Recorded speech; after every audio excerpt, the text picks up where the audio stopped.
I have not intentionally visited schools that are underperforming.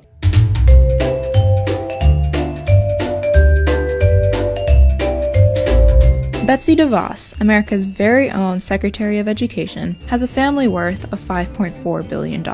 She and her husband Dick Devos own a sprawling 22,000 square foot mansion in Michigan that's estimated to be worth possibly over $10 million.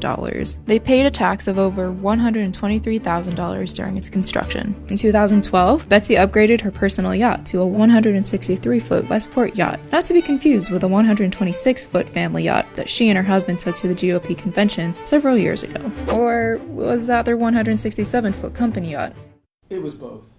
They also own a fleet of 12 private jets and 4 helicopters. But it's not all just mansions, yachts, and jets for Devos. Since the 70s, her family has donated at least $200 million to Republicans and deeply conservative causes. Betsy herself donated $115,000 to sitting Republican senators, nearly all of whom voted in favor of her appointment. Do you think if you were not a multi-billionaire, if your family has not made hundreds of millions of dollars of contributions to the Republican Party, that you would be sitting here today? Preceding her role in the Trump administration, Devos played a crucial role in crippling the educational landscape in her home state of Michigan. She and her family spent over $2 million in lobbying funds advocating for the charter school industry through the Great Lakes Education Project, despite statistics showing that charters really weren't outperforming traditional public schools. Sure, Michigan now has a huge web of charter schools for parents and students to choose from, but the substandard quality of these schools greatly overshadows the quantity. Mrs. Devos, have you ever taken out a student loan from the federal government to help pay for college? I have not. Have any of your children had to borrow money in order to go to college? They have been fortunate not to. Yes, but Betsy Devos has quite the history of dabbling in financial aid.